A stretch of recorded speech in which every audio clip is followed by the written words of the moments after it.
All right, this is Brian, and we're back with Peter and Hannah Ryan from the music department at UVA Wise. I wanted to ask them, we're at a small school in Wise, and we don't have a lot of spouses uh, employed on campus as professors. And these two are employed in the same department. That has to be a challenge, in a moment or two. Um, Tell us a little something about your process. I mean, did you guys know each other in grad school, or did you get together after? And then how do you go on the job market? And how terrified are you that you're going to both get jobs 1,500 miles apart and things like that? Oh, Yeah, that's a good question. Well, we met in a very romantic setting hmm in a music theory course entitled, Post-tonal theory. It Oh, was which that is all sounds the atonal awesome. serial list. so we really have Paul Miller to thank for yeah. bringing us together. Thank you, Professor Miller. So we're yeah, we creating met. matrices. We met when we were finishing our master's degree. Right. And so At CU Boulder. at CU Boulder, and then applied for our doctorates at various places, and then it worked out for both of us to stay at CU for our doctorates. So we finished our doctorates there. And we know a lot of people actually who are like a two musician family. And Mhm.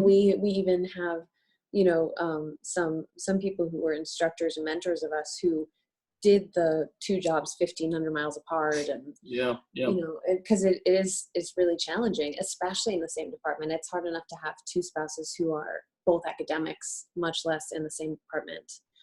So You mentioned something. Let me interrupt you for just a sec. Yeah. You mentioned you know a lot of people who are two musicians married. Mhm. Does that seem to be a little more common in your field, in your discipline? Yeah. I think so. I Yeah. think we're strange, so it takes someone else Yeah. similarly strange to understand us. So my theory is that we spend a lot of time just kind of honing our craft, and pianists in particular are kind of practice room nerds. They're like gym rats, but for the piano. Uh, Different muscle and group. so like you don't meet people, you just meet the people in your classes. And this is probably true of a lot of academic disciplines, but I think musicians also gravitate romantically towards other musicians because it's such a core part of who we Mhm. are, this music thing. And a large part of our relationship is that we can collaborate together. So actually working together Oh is yeah, this is really. a political marriage. Oh yeah, I needed a new accompanist, and Peter played piano, and I was like, well, all right, So I can make it work. It's kind of funny. I'm sitting here thinking about it, and I was like, gosh, two historians or two philosophers married to one another. Boy, you talk about arguments. Because we have a hard time agreeing with one another on some basic things anyway. So I don't know. Maybe you guys have the magic there. You have the well, shared interest. at least we're not the same exact specialty, right? If we're Yes. both pianists or both choir people, we'd have a Oh, heck of a time finding a job if together. we were both vocalists, we'd never make it. But my real advice to any musicians who are not yet married or seriously engaged is to go find an engineer or something. I don't know, someone who's flexible and can move. No, I think for both of us, our careers are really important, but we also knew that I don't know. I think we just felt like it would work out, and UVA Wise made it possible for it to work out. But if Which we're so thankful. we're super thankful for it, and we're very happy. But uh,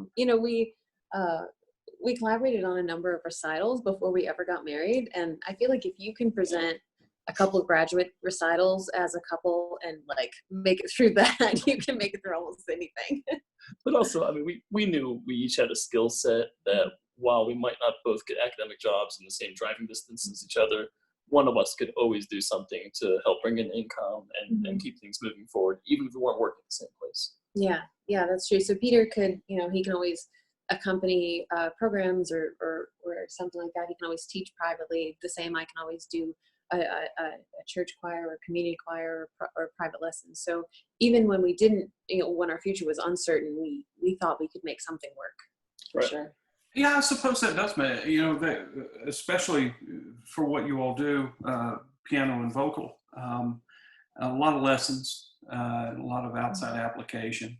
Nobody ever asked me to give them a history lesson, you know, and they certainly aren't planning on paying for it if they do. They might ask me a question and then tell me that I'm wrong, but no. Yeah, obviously. So how's you know, how does it work in a department? Do you guys always vote together in department decisions? And if you don't vote With the together, Ryan voting block? and not if absolutely. you don't vote together, do you get mad at one another when you don't? I mean, we can, like, you know, we get the opportunity to continue discussions from meetings in the privacy of our own home. Where I can tell him why he's wrong. Well, that's a given, right? I think generally we feel the same about things anyways. Yeah. So it's Yeah. not usually a problem. I can't think of any specific instance where it was a problem. Yeah. I think generally, even if we do disagree, we understand each other's point of view. Yeah.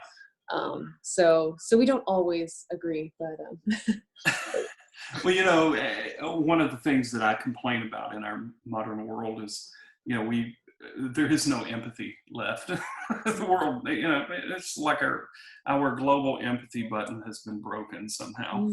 And you know, it's hard when you don't have a sense of empathy to understand why people do what they do.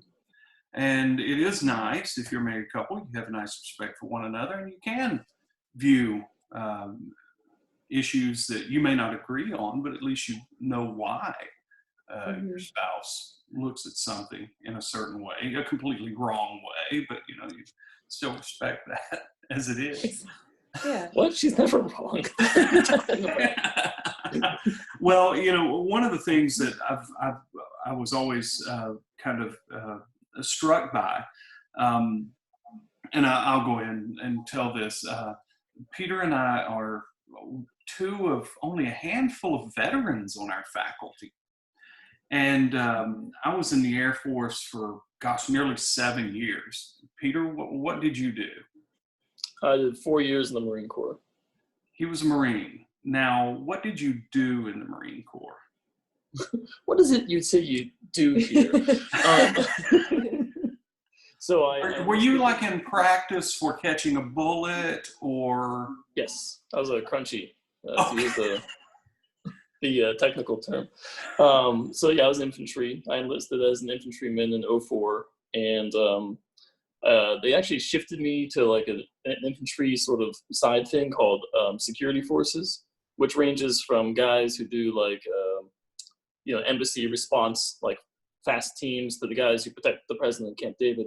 But I was doing a command in Georgia that dealt with nuclear assets, and they weren't going anywhere, so we weren't going anywhere, and ended up spending the majority, well, all of my enlistment stateside, but most of my enlistment just hanging out in Southeast Georgia, and my last year was back with the Grunts, but I never deployed because the contract ran out. They had 4 years to send me to war. That's all good. They missed their window of opportunity. Yes. I was the same way. I I was in almost 7 years, and I spent the entire time in Maryland. Not bad. Wow. And we had the good, first yeah. Gulf War. Right. Now, Pam went over there, but I didn't. I was right here the whole time, very comfortable playing golf, that sort of thing. Oh, man. Shit, deployment status Listen, I on was you. sacrificing like other people. That's I was right. That's playing right. golf and having only Thank you. 9 holes in instead of 18. Thank you for the service. What I was really hoping was that Peter was going to say that, he played piano in the Marine Corps, because that just, how No, does, that was my, it was a break, just a little side gig. Marines were a side gig. okay. Okay. No, I had a little bit of I needed a break from music. I was at a pretty intense conservatory, the Cincinnati Conservatory of Music, in 01 and 02. And I wasn't doing super well. I wasn't really practicing. I wasn't going to class like I should. And I needed to do a 180 and something totally different. So Marine Corps Infantry was definitely that. And I'm very thankful for my time in it, because I found a sort of a purpose behind what I wanted to do, which was music. I just couldn't figure it out prior to that, Okay. Everyone always asks if you got discipline in the military, but I just got perspective. Well, my military experience is kind of funny, sort of like yours. A lot of people think that the military forces you to undergo some sort of an epiphany. I haven't had no epiphanies. I don't know about you, but I didn't have any epiphanies. I just kind of showed up every day and did what I was supposed to do, and 20 years later, here I am. Like it's, I guess, and I think that's probably the way the world works. So that's interesting. That's interesting. Peter and I are veterans, and we have, I think David Kendall is a Navy guy, or was a Navy guy. Right. And we have ROTC guys on campus, although they're not pure academic kind of in the traditional sense of us.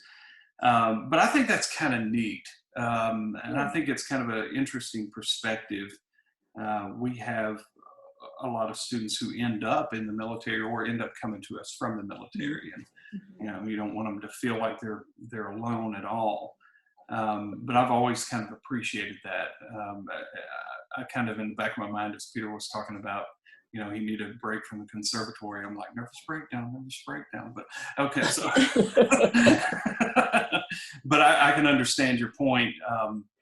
Graduate school and intense study of any kind really does force you to do something. I was telling you about my TV in my garage. I like to weld. Not a lot of people I know like to weld. I didn't know that. No, that's really cool. Because I think it's just such a complete break from anything else I do. And it certainly does clear your mind. We can make a Marine Corps joke when we talk about clearing one's mind, but we won't go there. I've got a pack of crayons around here to snack on somewhere. It's fine. Well, thanks to the Ryans, and we'll come back and do another segment in just a few minutes, addressing another interesting aspect of a married couple teaching at a small college in Appalachia. Thank you, Ryans. Of course. Thank you.